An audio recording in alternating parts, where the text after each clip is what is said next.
Well, hot diddly dang do, Siouxland neighborinos. It is time for another Playbook Pundits Podcast Friday edition. And I am Assistant Sports Editor Shane Lantz. And with me, as always, is Sports Editor Zach James. And we have a busy Friday night of football. Yeah, we do. We're going to talk about, 8 games in this think podcast? so. I think every Metro team's playing this week, either at home or away. And then we got 2 really good Siouxland games. We do. For you coming up in this week's show. You're covering one of them tonight. But before we get to where you're going to be at tonight, it's not in the Metro. It is not. For once. Let's start off in the Metro. Let's start off at Edward Olson Stadium as East has their homecoming game tonight against Ankeny Centennial. Ankeny Centennial is coming off pretty good start to the season, and the all-time winningest coach in Iowa high school football history is in town tonight. Jerry Pizzetti is one of the co-coaches of the Jaguars. His son is the other co-coach. But we have a fly interrupting. Yeah, we have a fly interrupting. Live production can't get out of beat here, it. you. The Jaguars come in. And then East comes in off of a loss against SBL. A pretty tough loss.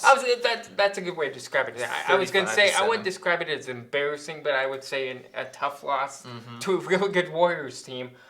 What do you think the Black Raiders need to do just to get back on the horse tonight? Well, as always, I think Luke Longbaugh is going to play a big part in this. I mean, obviously, your star senior quarterback, he wants to bounce back from a tough game last week. I mean, 35-7, that's just, it's like you said, it's not embarrassing, but it's a decently lopsided score, and you want to bounce back from that, especially being a Black Raiders team that has had as much success as they've had, even just this year. I mean, they were on the other end of a blowout against North like 2 or 3 weeks ago. So now they've got that experience and they know how it feels. I think this is a big one. They're going to want to bounce back in a big way against Ankeny. This is a big one. And then with facing Waukee Northwest on a short turnaround Thursday night too, that's going to be another tough game. This is kind of I don't want to say make it or break it, but this is a good way for East to get back on the horse because the Wolves are going to come in next week and be a tough matchup too. Oh, absolutely. Yeah, that short turnaround is always tough for any team. But I think especially at the high school level, I mean, professionals, they can go from Sunday to Thursday, but high school kids, Friday to Thursday, I think, is even tough. I mean, 6 days is not a heck of a lot of time. And with a weekend off, too. Yeah, absolutely. Short preparation. Very short preparation, so they're going to have have a challenge up for them and going to see what they're made of this week. Speaking of the Wolves, they do face a Metro team tonight in Sioux City West. They host the Wolverines. The first time the two teams were playing each other since Waukee Northwest is a brand new school this year. The Wolverines hope to bounce back from a 35-33 loss to Council Bluffs Lincoln in the homecoming. Waukee Northwest likes to run the ball, and I think that's going to be the big key for the Wolverines tonight, especially on the defensive line, but the offensive line is going to be a big factor too. Can the big guys establish their presence like they did against South Sioux, like they did during the winning streak? So I think the big boys up front are the big key tonight for the Wolverines. Yeah, that's what Coach Holmes said at the very beginning of the year. That's where everything kind of starts and ends for Sioux City West is the big guys up front, offensive, defensive line. And Waukee Northwest had their very first win in program history last week, so it's kind of just to go with your Wolves simile or whatever that is right there. Whatever that word, metaphor, simile. I'm a writer, I don't know. You should. I should, but I don't. To go along with that, I think Waukee Northwest, they've got the taste for a win. I mean, they're going to want to bounce back again and get a second win in a row. I mean, now that they've tasted victory, they're going to want to get it again. So I think West, they definitely need to bring their A game tonight. The game we are covering in the Metro tonight is Sioux Center coming to town to face Sergeant Bluff Luton. Barry Poe will have that game. You'll read his gamer in Sunday's edition of the Journal and online either later tonight or in the morning. SBL is just rolling right now. They needed that win against East because it's a tough part of their schedule too. And Sioux Center comes in with some good offensive numbers too, especially Zach Rosenboom with 882 total offensive yards, 664 of those coming in the air. I don't think this is going to be an easy game for Sergeant Bluff tonight.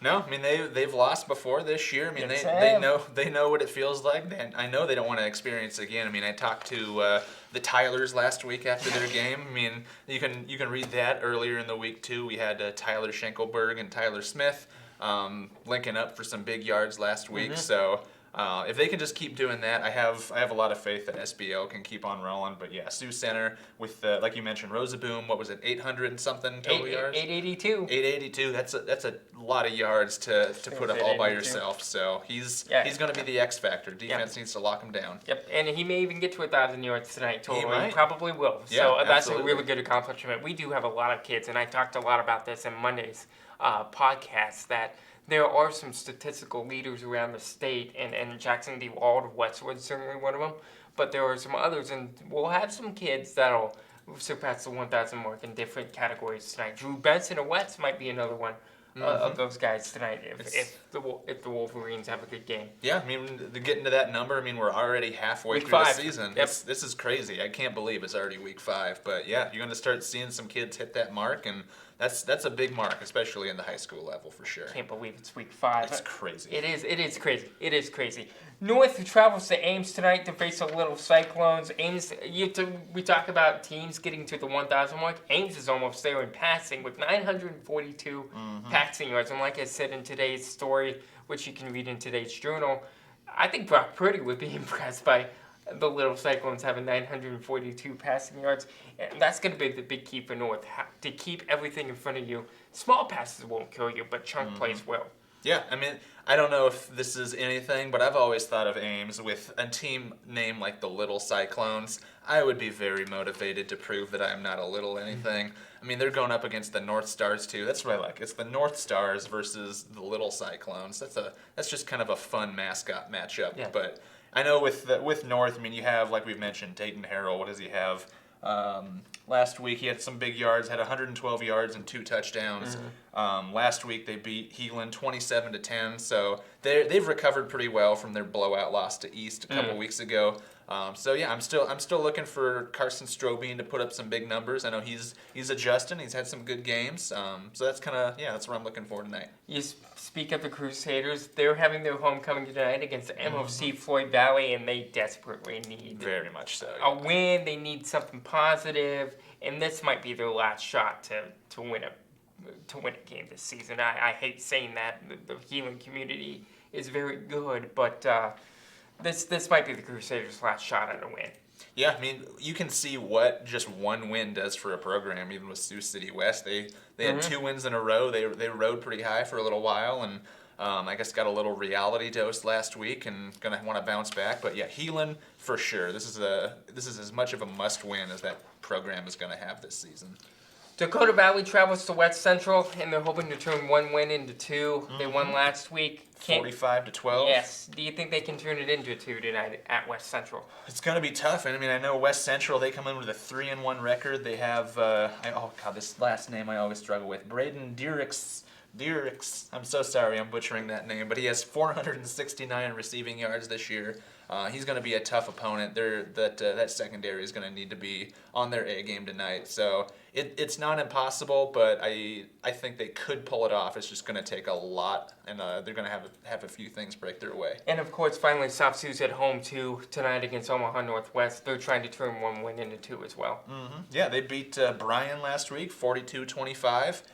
So yeah, they're both 1-3 in Omaha Northwest. They lost to Bellevue East last week, 22-6. They're actually on a 3-game skid. They're the exact opposite of South Sioux. South Sioux lost its first 3, won last week. Omaha Northwest won their first game, has lost their last 3. So kind of 2 programs going in a little bit of a different direction, but. Yep, either way, it's going to be a big win for whoever gets that one. Absolutely. Now let's shift over to the Siouxland type side of things.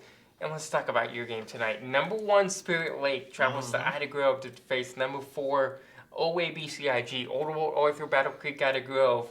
I can't believe you always know exactly all those towns. I still haven't mastered it. Well, you will. If you stay here long enough, you will. But the Falcons are coming off a very regular season loss to Southeast Valley. It's a weird feeling that the Falcons have had to experience because they haven't really lost a regular season game in a while, but Spirit Lake comes in really, really hot. As obviously it's the number 1 team in the state. What are you finding out about this game? I know you did a lot of research. You had the preview story in today's paper. What trips your trigger on this game? Well, I know, just like you mentioned, I mean, with that long winning streak that just ended last week for the Falcons, I mean, I looked up the numbers. Their first loss since October 26, 2018, 28 wins in a row, 1,057 days. I found all the numbers.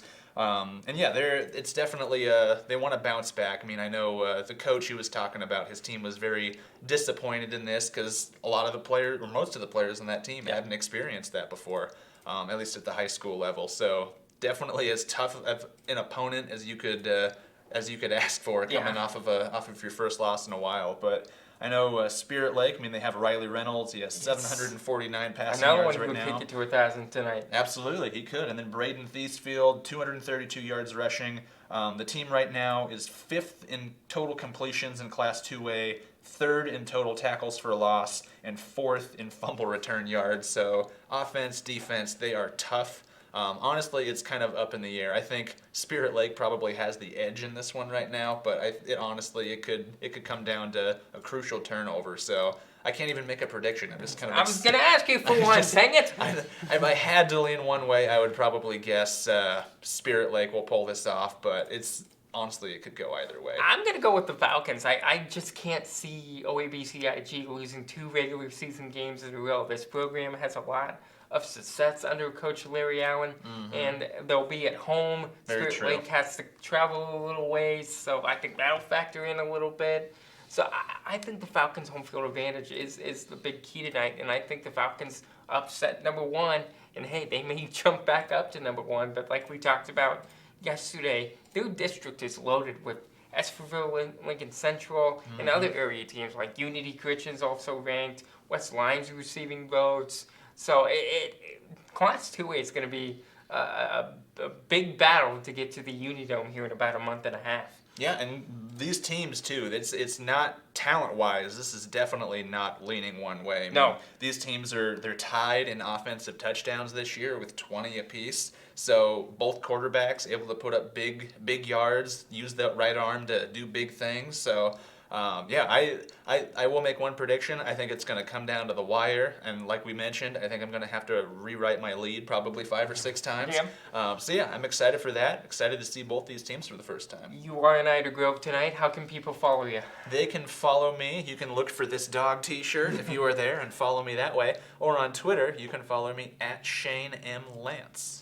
Very good. And the other game we're focusing on in the Siouxland tonight is Woodbury Central, ranked 3rd in Class A. It's a rivalry game against Lott and Bronson, a big rivalry game.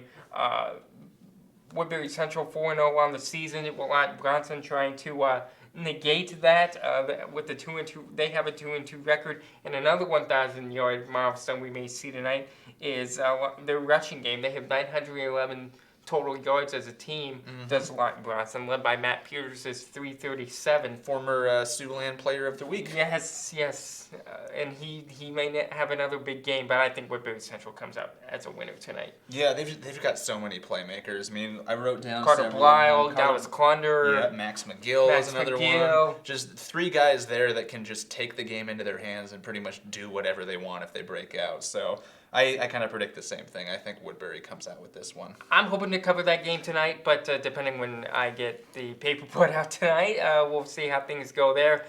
Jesse Brothers will be shooting that game, so look for his photo gallery at SiouxCityJournal.com as he'll have some videos and maybe even a video from that rivalry game in Lawton. For more, check out SiouxCityJournal.com for more high school and college sports content from both of us and Barry Poe. We've got a lot. We're going to have a lot more this weekend, as it's a busy weekend, and next weekend's going to be next Saturday as well. Next Saturday's going to be a might just topple us. Who knows? Who knows? So check us out at SiouxCityJournal.com. If you have a tip you want to tell us about, email us at scjsports@SiouxCityJournal.com. And please send in your scores and stats after your game. Yes, please send in your scores and stats tonight, as all 3 of us will be outside the office covering games for Sunday's paper. For Assistant Sports Editor Shane Lantz, Visuals Assistant Editor Jesse Brothers, I'm Sports Editor Zach James. Thank you so much for watching. We'll talk to you on Monday.